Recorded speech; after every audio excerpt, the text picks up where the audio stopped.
Welcome into the Skolcial Network. Doing things a little different today. Trying a new recording setup. But Brev, how you doing on this great 9-day mark until Vikings football?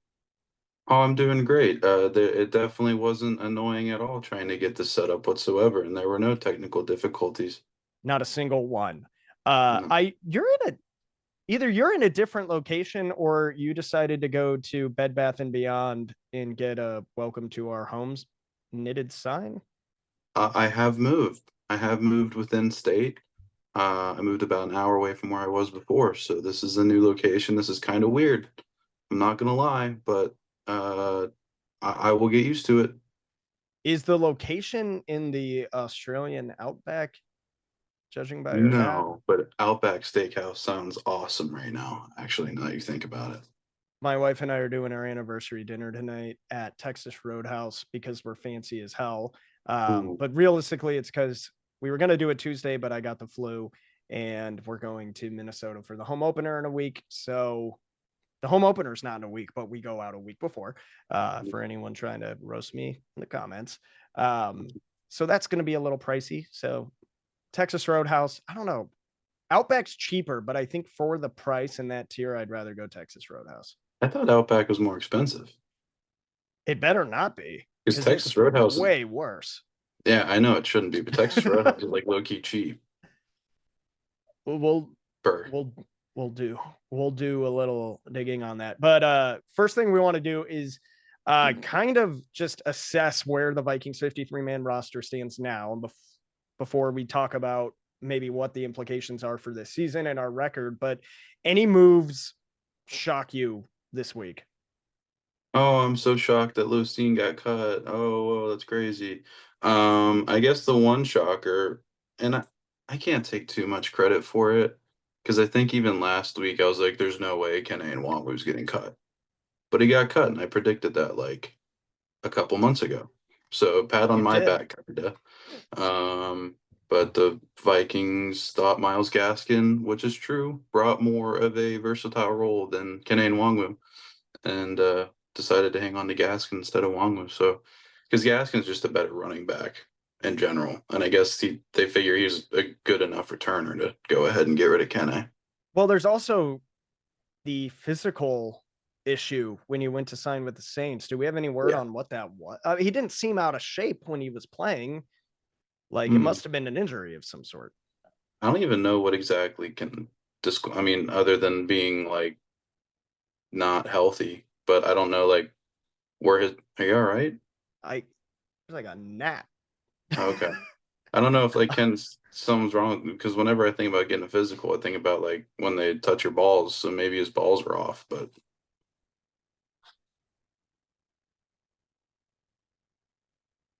So, anyways, Lewis seen apparently teams were interested in trading for him, but yeah, like you have to think if that's true, we would have done it. Like I don't know, just to get nothing in return. Apparently, Lewis Scene's family is very happy with Quasi in the front office because they kind of help him land with the Jets and then not with the Jets and then with the Bills. So way to go, Quasi. good job. I forgot exactly who reported it, but I really liked what I saw Quasi put out there as far as his thought process in 2022, how he was trying to solve for too many things at once, and uh, asking Kevin, what did it feel like being down 33 nothing to the Colts, and what was your mindset there, and taking it one step at a time. Because like when you really look, a lot of people take a look at Quasi and KOC coming in 2022 thinking, oh, they came into like a winning team that was just a couple steps away. I mean, they were an aging roster with a ton of bad contracts for aging players, not bad contracts for who those players used to be, but who they were at the time.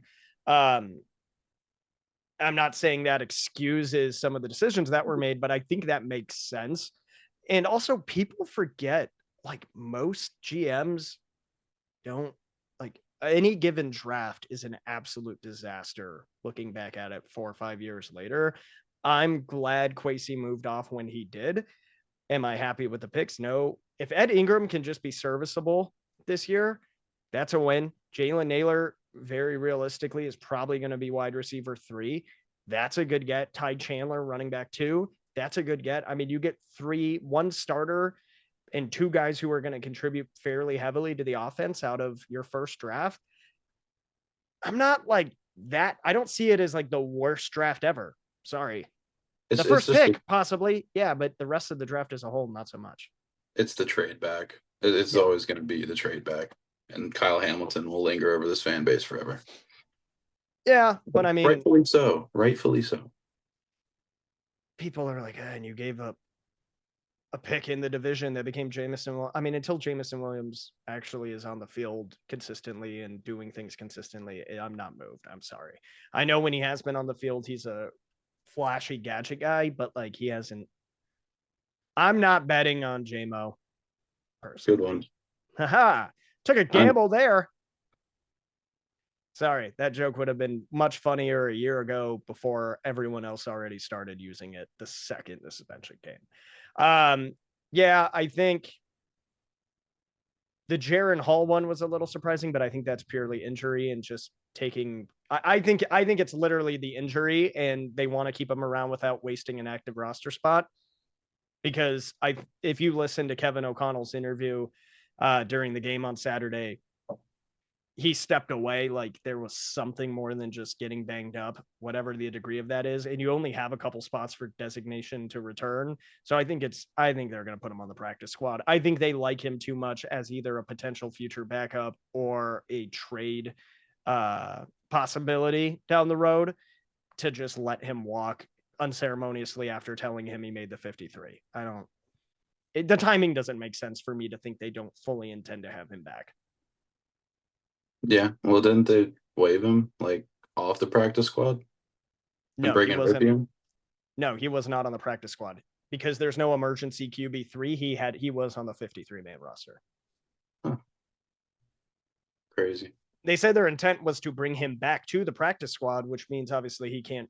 No other team would be able to claim him or sign him as a free agent first. But I think with him being a purely developmental guy with potential, but a developmental guy, and probably having some form of injury that we don't really know the details of, he'll be back. I think that's the plan. Maybe. I mean, either way, I think he wouldn't be here for much longer anyway. Because like if he accelerates his development, like you don't stay a backup in one place forever. So like he would have they would have traded him if he got to that point. But one other update, I saw Najee Thompson's Instagram post. I guess no one really knew quite how injured he was, and he's like on crutches in a full leg brace. Like not laughing at the situation, but just wow, that kind of was a little surprising to I think most people that he was dealing with something that serious. Prayers up, recover quick, Najee. Who's gonna be the gunner? Because we thought like this time last week we thought it would be seen. Jay Ward probably, I guess. That's kind of it, or Theo. Nick Mullins. That would be just too entertaining for the league to allow it. So we did. What'd you say? What were you gonna say? What? No, Michael Penix. Don't you? You just made me realize something. That, oh no. You just. Do you realize what you made me realize? Are you putting the pieces together? No, actually, I'm kind of the fact that like those of us who actually didn't hate Michael Penix coming to the Vikings, we were all told we were crazy because of his knees. Oh yeah, that is true. That was one of many Edmund got upset we didn't mention him last week. So now he gets his mention. That touche, because I was part of the Penix parade for a little bit until I watched film and learned ball.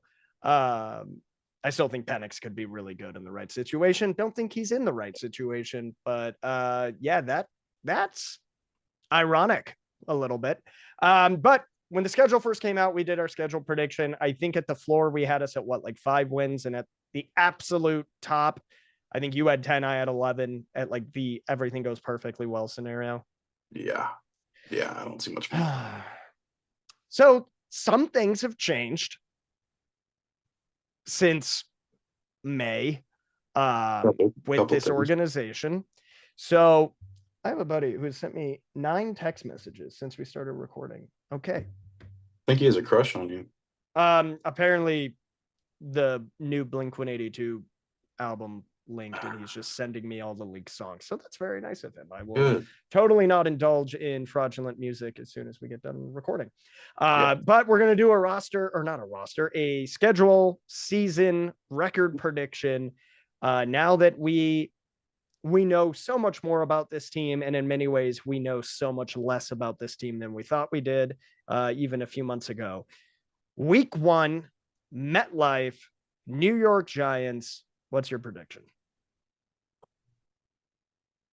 I think these are two very evenly matched teams, even though when I think position by position, and that's not always the best way to analyze a game. The Vikings are better in like 95% of positions. But I really don't want to start off 0-1, even though like I know what's gonna happen this year. But I don't know. Like we're favorites on the road. I looked at the betting odds. I thought that was a little wacky because of the boost that the home team gets and how Vegas views the Vikings and Giants is pretty similar. So I don't know. It's a game they should win. It really is. Uh, I really like Brian Dable though, and I think Daniel Jones gets a bit of a bad rap.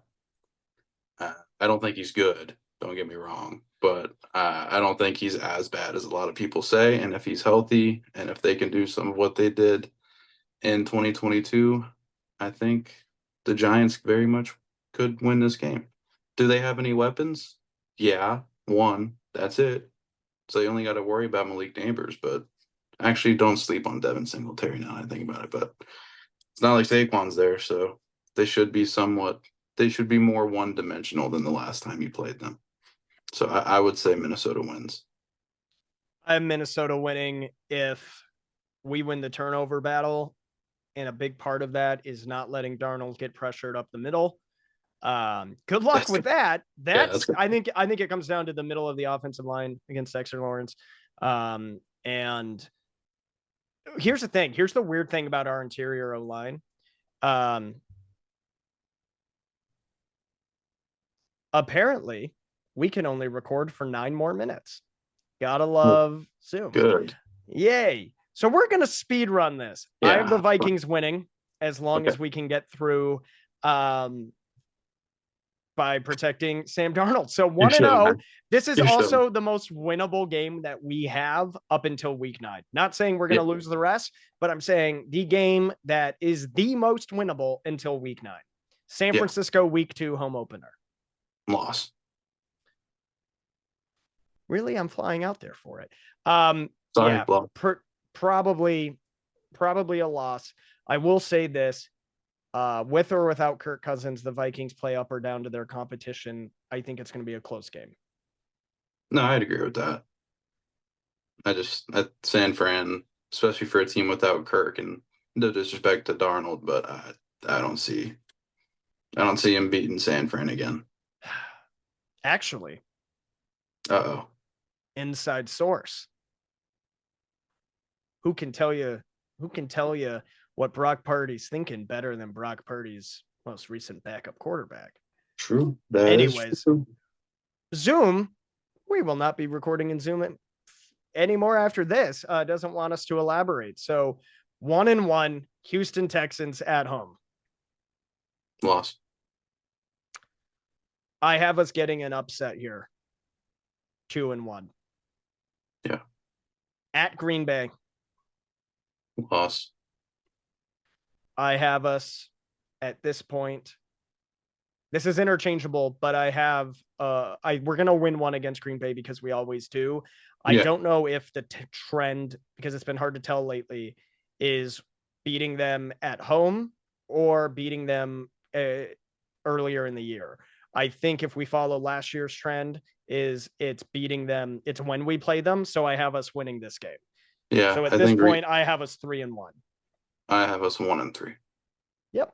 I'm a better person than you, clearly. Sure. But we're gonna split with the Packers like we always do. Jets in London.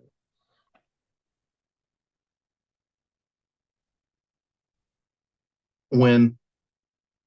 Okay. So you have us at 2-3. 2-3. I have Oh, it 3-2. yeah. I didn't like saying win, but I don't see 1-4 again. Detroit Lions at home. Lost. Yeah, 3-3. 2-4. At Los Angeles against the Rams on Thursday Night Football. Loss. I'm torn. This is going to be a big brain KOC game.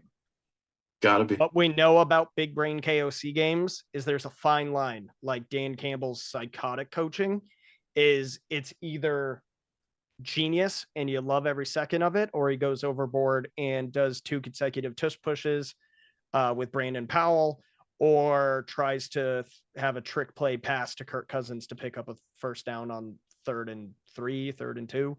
God, that call is so stupid. Yeah. So like I think this is going to be where he tries to outclass McVay and use everything McVay taught him against him. I'm going to count it as a loss. So I think that puts me at what? 3-4 at this point? I'm at 2-5, so 7 games, yeah. 3-4. Okay. Colts at home. Win. Same. 4-4 for me. 3-5. At Jacksonville. I got a win. I got 5-4. I really like Jacksonville. I'm gonna go win. I'll go win. 4-5. Okay. Tennessee. Win 5-5. Going 6-4. See, we're evening up here. Yeah, I'm going. We've been 1 apart for like 3 weeks. Yeah. I'm going the optimistic route, by the way. Like most of these games, I'm a 50-50 toss up, but I'm choosing to believe the best. Yeah. At Chicago, Sunday noon game. Win. I'm gonna say win. And put us at what? This would be 6-4, 6-5 for me. You'd be 7-4. I'm at 6-5. 7-4. 7-4. Because but then again, if Caleb Williams is like any good, it's a loss. Yeah. But we haven't seen. Cardinals at home. I'm gonna win 7-5. We've won a lot of games in a row here. I'm gonna count it as a loss. I can very much see us losing. I can see us losing or winning any of these games. They're all gonna be close. So that puts me at also 7-5 now. Yep. Yeah, look at that. This one, Atlanta at home. Loss. This comes down to 2 things. Do I trust Kirk Cousins to show up in what is going to be one of the more high pressure games of his life? But it is a Sunday noon game. Mm-hmm. Do I trust the Minnesota crowd to be united enough to make it a tough environment for him? Actually, third, do I trust Kevin O'Connell enough to outsmart the guy he had spent 2 years really developing even more than he had already been? Yeah. I'm going to go win. Okay. So I think we're again, or wait, you count it as a loss. I'm so 7-6. I'm 8-5. It's really hard to do without writing down. This is why we'll never use Zoom again. Chicago Monday Night Football at home. Win. I'm going to split. I'm going to split with Chicago. Mm-hmm. So I'm going 8-6. Oh wait, no. Sorry, loss. because I have us winning at Soldier Field and losing like last year. That's what I have too. I have us at 8-6. At Seattle, Loss, House of Horrors. historically, yes, Mhm. but we're not against Russ and we're not against Pete Carroll. It's true. So what? Yeah, I say 8-7. 7-8. 8-7. Next Green Bay game, I have us losing because that's how it works. So 8-8. I have us losing 7-9. And then at Detroit 10 the season. Why? Who did we? Who? How? Seven Because and 10 is the last 2 years, this is 2 seasons in a row where we've ended New Year's weekend hosting Green Bay and then going on the road to Detroit. it used to be Chicago every year. That's true. Yeah, and I have us losing. So I have us going 8-9. I have 7-10. We're gonna be in it up till the end. My predictions basically were just like we start off really bad and we win games in a row like last year, and then we fall off like last year. I Yeah, didn't that's mean to do that, but pretty much the same. Well, because if yeah. you look at the schedule, it's basically teed up for that to be exactly what happens. Yep. Well, this has been our official record prediction. Um, Probably the safest record prediction you could find for the Vikings. Hmm. Could be worse, could be better. It's not a lack of faith. It's honestly like I genuinely meant it when I say I think we know less about this team now, a week before the season, than we thought we did going back a few months. With how much has changed at damn near a lot of key positions for various reasons. But any bold things you want to throw out there, Brev? If you have us at 7-9, how many games? Well, not.